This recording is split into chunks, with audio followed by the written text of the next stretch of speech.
गजमोती चौका ले लो है मैया।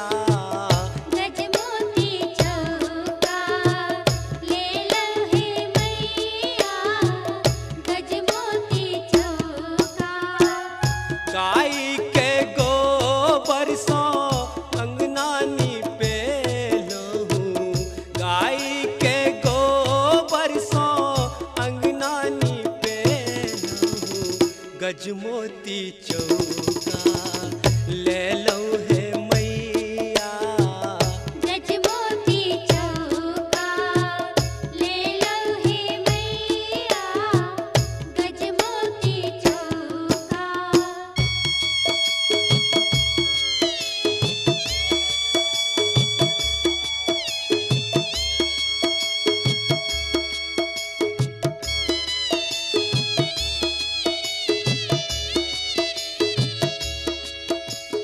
जय हो मैया शेरावाली। जय हो मैया खप्परवाली। जय हो मैया शेरावाली। जय हो मैया खप्परवाली। ग्वालिन बेटिया सो दूधवा मंगे लहूं।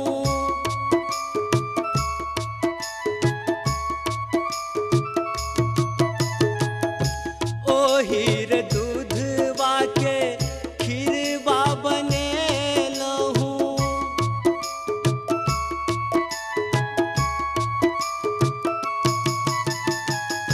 ग्वालिन बेटिया सो दूधवा मंगे लहूं।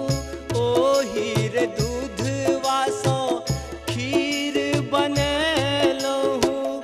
आही के चरण में चढ़े लहूं है मैया।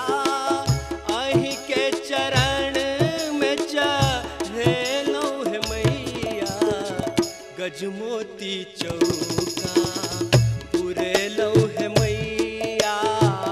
गजमोती चौका ले लो है मैया।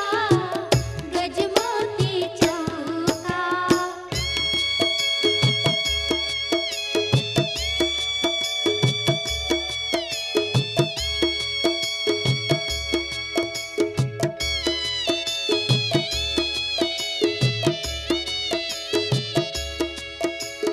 जय हो मैया शेरावाली।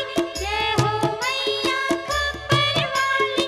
जय हो मैया शेरावाली। जय हो मैया खप्परवाली।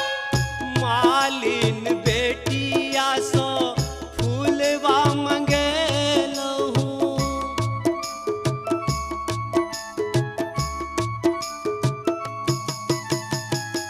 ओहिर फूलवा के माला बने लहूं।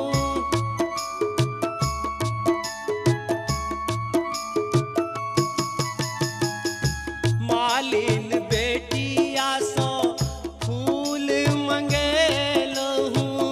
ओहिर फूलवा सो माला बने लहूं। गर्दन में आहा के पहिरे लहूं है मैया। गर्दन में आहा के पहिरे लहूं है मैया। गजमोती चौका पूरे लो है मैया। गजमोती चौका ले लो है मैया। गजमोती चौका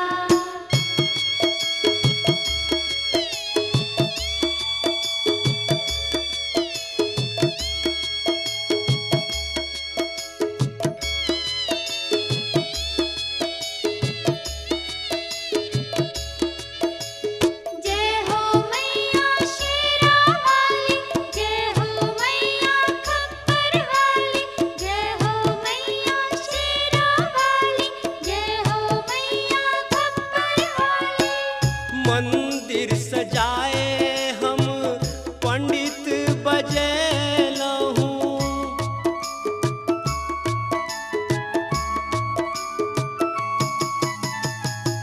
उनका समंत्र जाप हवन करे लहूं।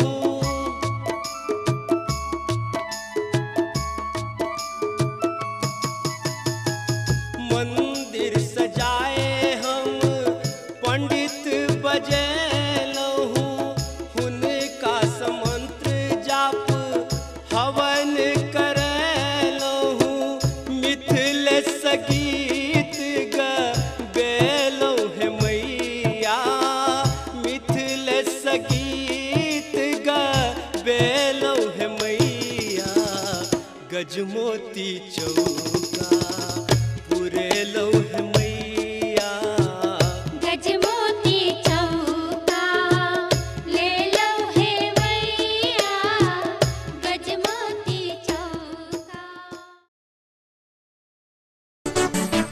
नीलम मैथिली चैनल के सब्सक्राइब करबा के लेल लाल बटन का दबाव और घंटी पर क्लिक करके नव नव मैथिली गीतक आनंद उठाओ।